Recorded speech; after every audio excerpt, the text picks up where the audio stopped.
احنا بعاد قوي يا جماعه، والله العظيم بعاد قوي، بعاد في الكوره قوي، يعني بعاد بشكل كبير كما عادت المغرب في كل المحافل، ناشئين شباب كبار اولمبي كله تمام. حتى السيدات كمان في المغرب بيتالقوا بشكل رائع جدا. طب احنا فين الكوره؟ النهارده بتفرج على لقطات من الماتش، عشان ما اتفرجش على الماتش كله الحقيقه، بس شفت لقطات من الماتش. احنا ولا حاجه في الكوره، والله العظيم حاجه مأساويه. كلها حاجات، بص كلها حاجات عنتريه، كلها حاجات فرديه، كلها حاجات كده، كل واحد بيمسك الكوره وعايز بص انا اللي هجيب وانا اللي هرفع، بص عارف شد حيلك يا بلد، تمام. هو ده فضيحة لمنتخب مصر للسيدات. تاني المغرب، هو المغرب بيعمل معانا ليه كده؟ منتخب المغرب بيعمل معانا كده، اكيد فوزي الاقجع. لازم الصحافة المصرية تكتب على الفضيحة اللي دي مؤامرة على منتخب مصر، هو فوزي الاقجع.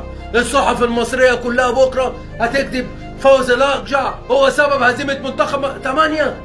احنا اتفضحنا من المغرب يا جماعة. 8-0 يا جماعة، وعلى ارضنا.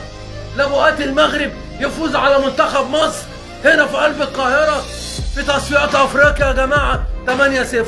اما لو رحنا المغرب يعملوا فينا ايه؟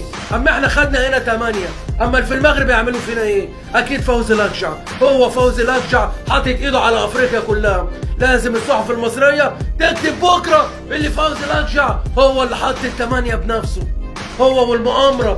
فضيحة لمنتخب مصر في قلب مصر يا جماعة، لازم نشوف لنا حل.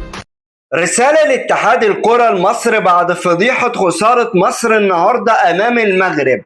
بالله عليكم أي مباراة تجمع ما بين منتخب مصر ومنتخب المغرب، أنا شايف الانسحاب أفضل بكتير لمنتخب مصر من الهزيمة بفضيحة أمام المغرب.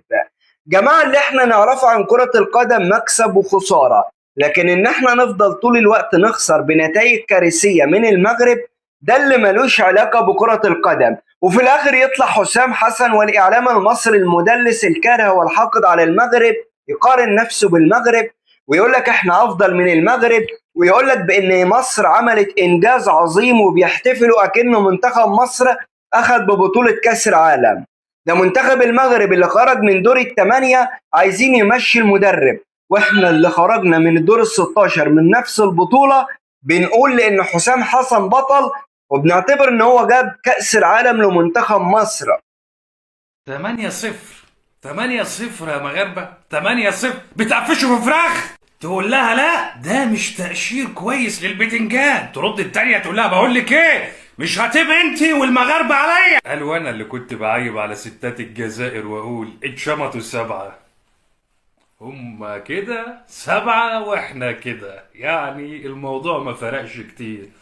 7 تقلبها تبقى 8. اللهم صل على النبي. امال انا بقول ايه يا ريس من اول الفيديو؟ زغرات يما.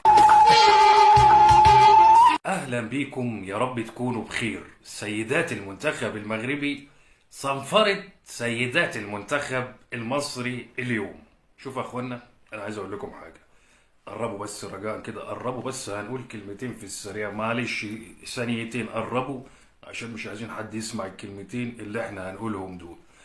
ارجوكم مراعاة لمشاعر هذا الشخص اللي بيقدم هذه الحلقة او هذا الفيديو، بلاش ضحك رجاء، يعني نلتزم بقى ايه عشان حواسيسي، مراعاة لحواسيسي، يعني رجاء ما نضحكش في الفيديو ده. انا بقالي ساعة طالع يعني بحضر هقول ايه ومش عارف، فما صدقت جيت طالع كده وسايبها على الله، فنلتزم عدم الضحك. انا عارف ان الموضوع يضحك وانتوا زي حالاتي بتحبوا الضحك، انما رجاء نمتنع عنه الحلقة دي، بس مش هقول اكتر من كده. المنتخب المغربي للسيدات صنفر المنتخب المصري النهارده للسيدات. حد يقول لي الله، طب وايه اللي فيها يعني؟ عامل ليله ليه يا عم محمد ابو زيد؟ مباراة كرة قدم، فريق كسب التاني، ايه المشكلة؟ المشكلة يا صاحبي مش ان هو كسب، دي عادي، المشكلة في النتيجة. الله، طب وايه يعني يا اخي؟ كسبوا 1، لا 2، لا 3، لا، الله 4 يا ريت 5، اللي بعده 6، انقل 7، اعزع اكتر من 7، ايوه دي تبقى فضيحة. المغرب؟ ايش الجريمة هذه اللي بتعملوها؟ ايدي انتوا زعلتوا الشعب المصري ليه يا مغرب؟ ايده يا مغرب، حرام عليكم. ايده يا لهوي. 8-0 المنتخب المغربي للإناث لأقل من 15 سنة يهزم المنتخب المصري 8-0. ايده يا مغرب، ايه العظمة دي؟ هدرك يا منتخب مصر. يا لهوي، ايه النتيجة دي؟ قبلها 6-0 للفريق الرجالة، والإناث يفوزوا على مصر 8-0. ايده يا لهوي.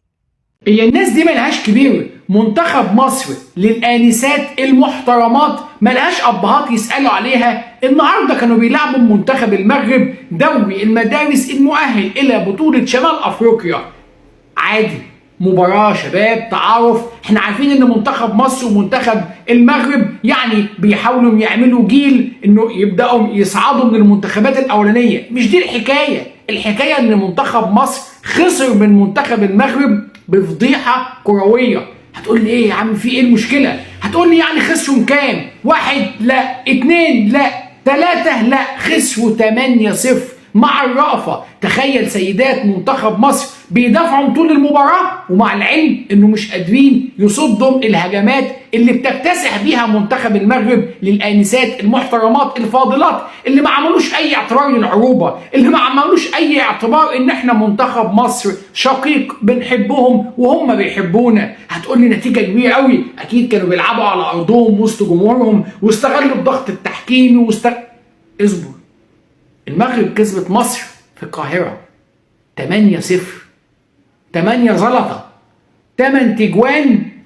يعني النسوان بتوعنا مش شايفين الكرة من اليمين للشمال. الجون بتاعنا او حارسة المرمى المحترمة الموجلة مش لاقية تطير يمين ولا تطير شمال. بنات المغرب بيكسبوا بنات مصر 8-0. واخواتي المغاربة عمالين يبعتوا لي على الخاص: الحق منتخبكم اتغلب 8، بناتكم ما بيعرفوش يلعبوا، منتخبنا احنا قوي، انت فين؟ يا جماعة انا مشغول مع الاهلي في كأس العالم للأندية.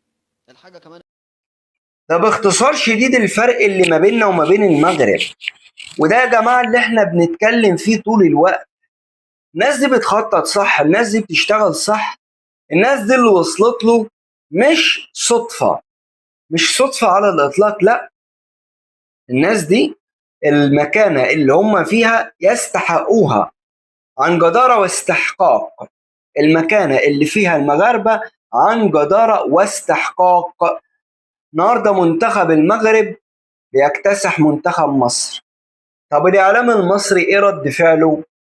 قال لك ما هي كرة القدم مكسب وخسارة، إحنا مش هنفضل نكسب طول الوقت.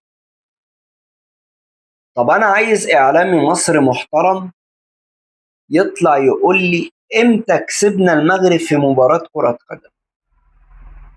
شوف أنا بقول لك إيه، أنا عايز إعلامي مصري يطلع يقول لي إحنا إمتى كسبنا المغرب في مباراة كرة قدم. قول لي إمتى كسبنا المغرب. النهارده أنت بتخسر بفضيحة، بتخسر بفضيحة أمام المغرب، ومع ذلك مش عايزين نعترف بأن المغرب أفضل مننا، مش عايزين نعترف بأن المغرب هربت علينا بسنوات وسنوات ضوئية. فالناس دي وصلت لمرحلة خلاص، الناس دي عدت مرحلة التقييم. المغاربة دول عدوا مرحلة التقييم. انت بتطلع تقلل وبتشكك وبتقول ان احنا افضل منهم. طب هل الافضل والاحسن والاجمد والاقوى وكل الكلام اللي انت بتقوله ده هل كل ده بالكلام؟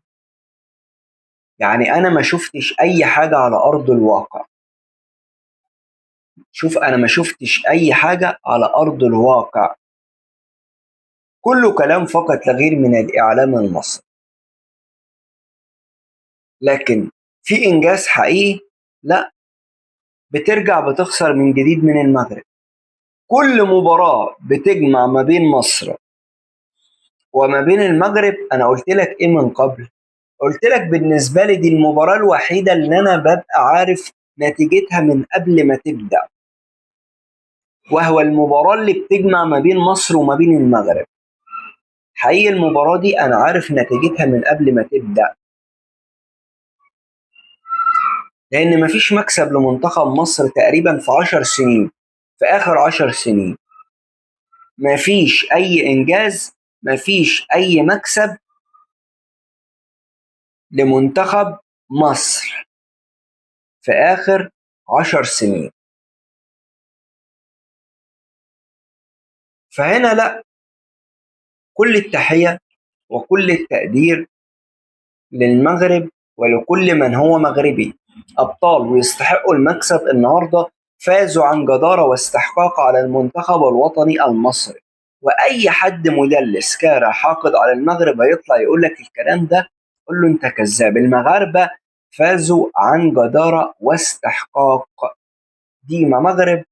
أشوفكم في فيديو جديد.